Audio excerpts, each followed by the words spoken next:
मैं सर्वप्रथम हमारे संविधान के निर्माता बाबा साहेब के चरणों में नमन करता हूं।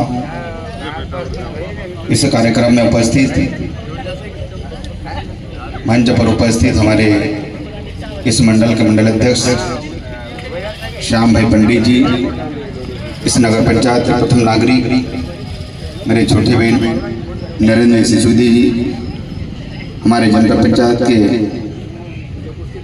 अध्यक्ष छतर सिंह भैया, हमारे इस कार्यक्रम के सूत्रधार हमारे डॉक्टर हुकुम पवार जी, पानसौर मंडल के मंडल अध्यक्ष सचिन जी, हमारे वरिष्ठ नेता सम्मानीय वीपी सिंह जी, हमारे इस समाज के प्रमुख कन्हैया दादा, विष्णु दादा एवं हमारे इस कार्यक्रम का संचालन कर रहे सितोली जी, सामने बैठे सभी मेरे समाज बंधुओं, पीछे जितने भी अपने दादा वगैरह खड़े हैं। ये मूर्ति कालगांज कोण से उगतला गई पछो डाले डाले जोतरे बैठे मूर्ति को कोण चाहिए, मूर्ति कोण चाहिए बाबा साहेब अम्बेडकर जी की। भाई इन्होंने भाई अपना जो आरक्षण की बात करें, संविधान की बात करें, हम एससी एसटी भाई अनुसूचित जाति ओबीसी पिछड़ा जितना भी हमको आरक्षण अगर मिला है, इनकी देन है, हमको बाबा साहेब की देन है। बाबा साहेब का जीवन परिचय आज हम लोग इनकी जन्म जयंती 134वीं जन्म 135वीं जन्म जयंती हम लोग मना रहे हैं। इनका जन्म 1891 में हमारे मध्य प्रदेश के महू ग्राम में जन्म हुए बाबा साहेब। आपके पिता आर्मी की नौकरी करते थे और उस समय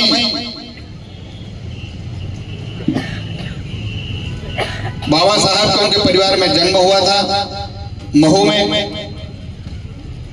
भाई परिवार बड़ा होने के कारण आपके पिताजी जैसे नौकरी पूरी होने के बाद महाराष्ट्र चले गए थे। 17 में जाकर इनके आपके पिताजी ने नौकरी करी थी, उनको 40 रुपए महीने के वेतन मिलता था। वैसे परिवार के बाबा साहेब जी आज पूरे देश के सर्वमान्य हमारे समाज सुधारक नेता हो गए। उन्होंने छुआछूत, हमारे समाज की कुप्रथा, कुरीतियां, सब सारी चीजों को नहीं मानते थे। ये सिर्फ और सिर्फ सामाजिक समरसता का काम कर रहा इन्होंने। हमारे पूर्वज हम में पहले देखते थे यार यूं जाते छे बोलो इन जाते छे बोलो इन जाते छे आपको अपना समाज में सब मतलब कोई भी समाज के उस समय हमको शिक्षा का ज्ञान नहीं था, इसलिए कहीं न कहीं हम लोग उस चक्कर में आ जाते थे। उसको पूरा जो हमारा बाबा साहब ने जो काम करा, उनको स्कूल पढ़ाई में इनको अगर पढ़ाई स्कूल के समय एडमिशन इनका हुआ, उनके पिताजी एडमिशन के लिए स्कूल में गए कि मेरे बच्चे को एडमिशन देना है, तो सारे स्कूल वालों ने बोले आप किस समाज के हो? बोले हम इस समाज के हैं। तो बोले आपके समाज को अछूत मानते हैं, इसलिए आपके बच्चे को एडमिशन स्कूल में नहीं मिलेगा। इस प्रकार से बाबा साहेब के परिवार के पिताजी ने कहीं स्कूल में ये कर करके करा, फिर एक स्कूल में गए, वहां एक शर्त रखी कि आपके बेटे को हम एडमिशन देंगे, लेकिन आपका बेटा क्लास में नहीं बैठेगा, खिड़की के दरवाजे के बाहर बैठ के पढ़ाई करेगा। ऐसा इनके पिताजी को बोला। इनके पिताजी ने भी शर्त मान्य करी, ठीक है मेरा बेटा दरवाजे के बाहर ही बैठ के पढ़ लेगा। बाबा साहब है ना, बाकी बच्चे क्लास में बैठ के पढ़ते थे और बाबा साहब दरवाजे के बाहर जहां बाकी बच्चे जूते चप्पल उतारते वहां बैठकर पढ़ाई करना शुरू करा। शुरू से ही जो क्लास में दरवाजे के बाहर से पढ़ते हुए भी क्लास में सबसे टॉपर होनहार बेटा था। अंदर से टीचर पढ़ाते थे, जब मैथ्स का पीरियड गणित का सवाल हल कर रहे थे, उस समय सभी बच्चों को सर ने बताया कि ये सवाल कौन हल करके बताएगा।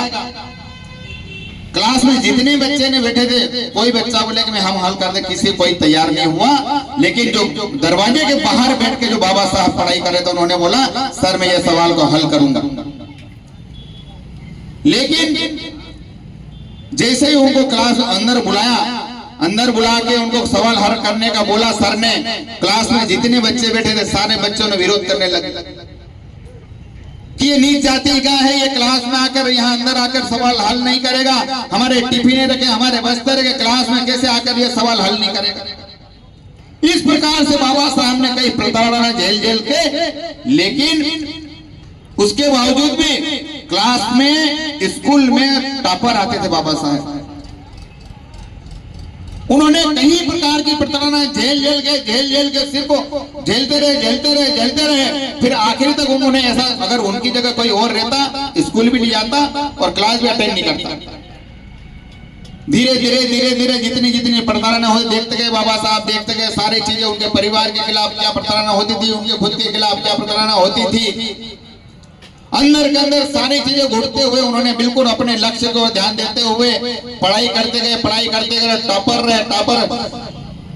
आगे पढ़ने जाने के लिए भी उनके पास खर्चा नहीं। लेकिन कहीं हमारे एनजीओ के माध्यम से कहीं राजा हुआ करते, उस राजा से उन्होंने संपर्क करा, उन्होंने उनको पढ़ाई लिखाई का खर्च उठाया, विदेश तक पढ़ने का भेजा। उन्होंने लंदन में भी उन्होंने लॉ की डिग्री हासिल करी।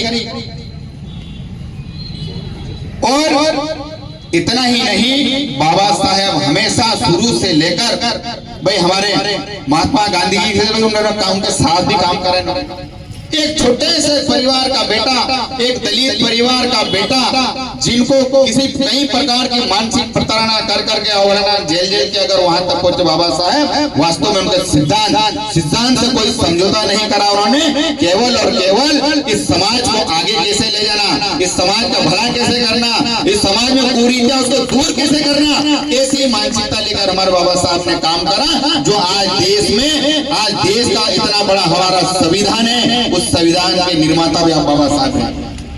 इसलिए हम लोग यहाँ भी बैठे हैं, कहीं कोई पद पे कोई अधिकारी है, कोई कर्मचारी है, कोई जनप्रतिनिधि है, तो ये बाबा साहब की देन है।